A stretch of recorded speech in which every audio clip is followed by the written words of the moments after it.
Εν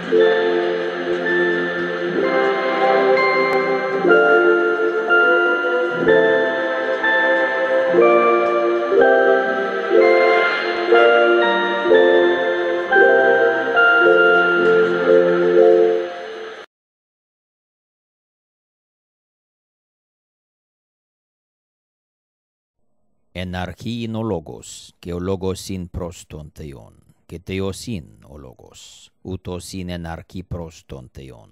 Πάντα δι' αὐτοῦ ἐγένετο, και χωρὶς αὐτοῦ ἐγένετο οὐδὲ. Ο γέγονεν εν αὐτῷ ζωή είναι, και η ζωή είναι το φως των ἀνθρώπων, και το φως εν τη σκοτία φαίνει, και η σκοτία αὐτό ου κατέλαβεν. Ἐγένετο ἄνθρωπος ἀπεσταλμένος παρὰ θεοῦ, όνομα αὐτῷ Ιωάννης, οὗτος ήλθεν εις μαρτυρίαν, ή να μαρτυρήσει περί του φωτός, ή να πάντες πιστεύσωσιν δι' αὐτοῦ. Ούκ είναι ἐκεῖνος το φως, αλλή να μαρτυρήσει περί του φωτός. Είναι το φως το αληθινόν, ο φωτίζει πάντα ἄνθρωπον ερχόμενον εις τον κόσμον. Εν το κόσμο είναι, και ο κόσμος δι' αὐτοῦ ἐγένετο, και ο κόσμος αὐτόν ουκ ἔγνω. Εις τα ίδια ήλθεν, και οι ίδιοι αὐτόν ου παρέλαβον. Όσοι δε έλαβον αὐτόν, έδωκεν αὐτοῖς εξουσίαν τέκνα Θεοῦ γενέσται, τις πιστεύουσιν εις το όνομα αὐτοῦ, ή ουκ εξ αιματών, οὐδὲ εκ τελήματος σαρκός, οὐδὲ εκ τελήματος ανδρός, αλλά εκ Θεοῦ εγεννήθησαν. Και ο λόγος σάρξ ἐγένετο, και εσκήνωσεν εν ἡμῖν, και εδεασάμηθα την δόξαν αὐτοῦ, δόξαν ως μονογενοῦς παρά πατρός, πλήρης χάριτος και αληθείας. Χάρις το Θεό.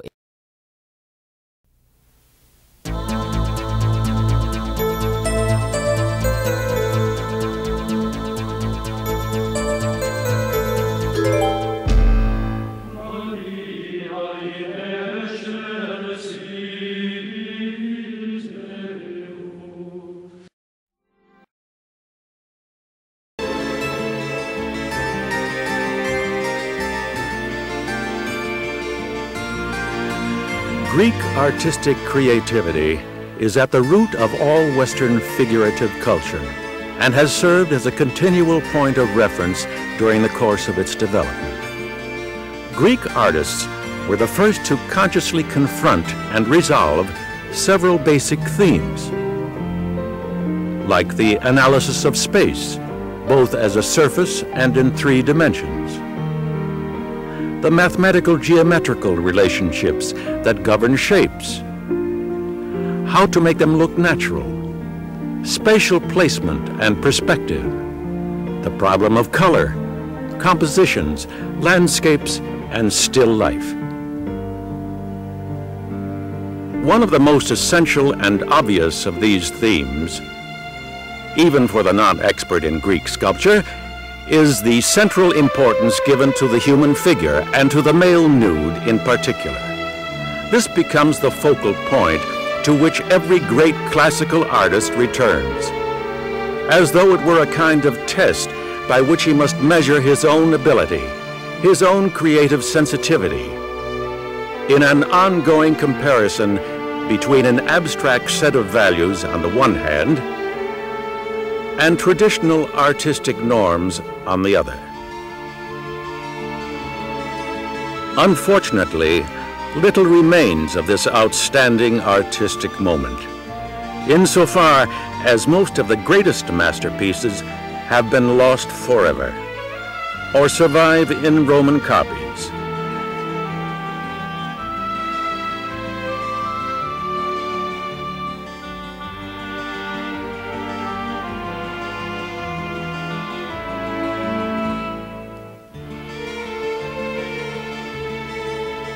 Aside from losses which resulted from historic upheavals or the normal passage of time, is the fact that from the 5th century BC on, most important Greek sculptures were made out of bronze, a precious metal that tended to be melted down and reused in the centuries that followed. It is important to remember, therefore, that the works which will be discussed here are almost always copies of famous originals, commissioned to adorn public buildings or private homes in Roman times.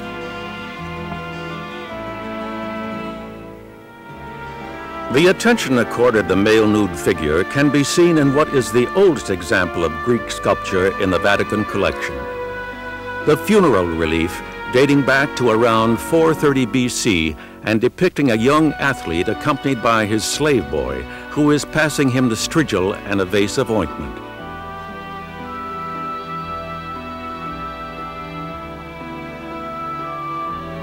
The stele, or funeral monument, was originally crowned by a palmet.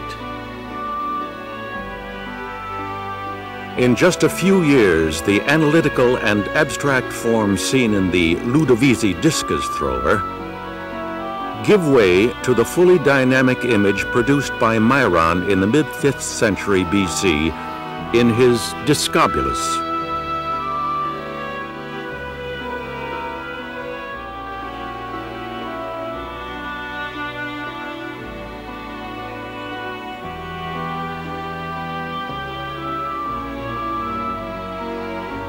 The same artist expressed himself in static figures, like the athlete depicted in the act of removing his boxer's gloves. He was already famous for his group in which Athena flings down the double flute because playing it distorted the beauty of her face. While beside her, the satyr Marsyas hesitates between picking up the instrument and his fear of the goddess who has forbidden him to do so.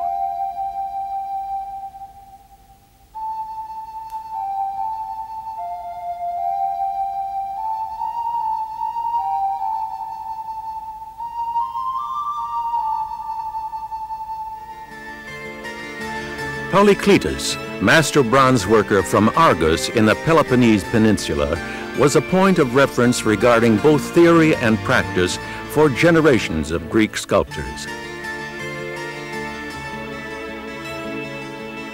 His was the statue of the athlete holding a lance, known in Greek as Doryphero, and one of the most famous works of antiquity.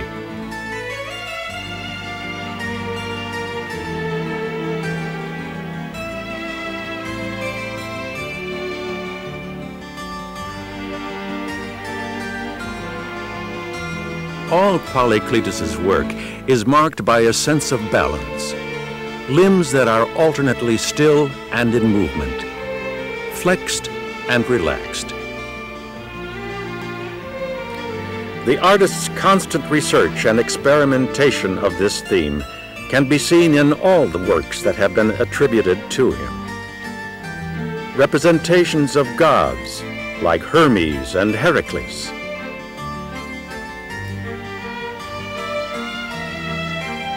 or the athlete with the discus, or the one seen winding the victory cloth around his head. A statue that became so famous it was repeated on a funeral altar in the Roman era, several centuries later. Polycletus's example left a deep and lasting mark on the artistic development of those who came after him. A generation of sculptors who proceeded along the road he had opened and even went a step further in their attempts to find a dialectical synthesis.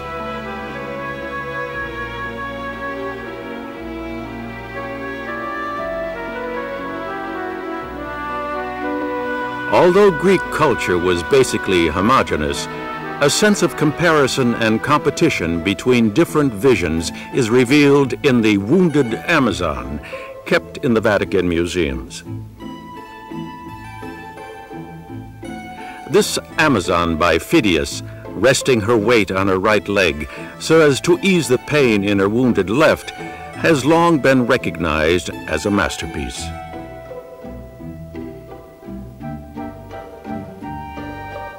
More so than for this work, the name of Phidias is mainly tied to the enormous task of sculpting decorations for the Parthenon, the temple of Athena Parthenos,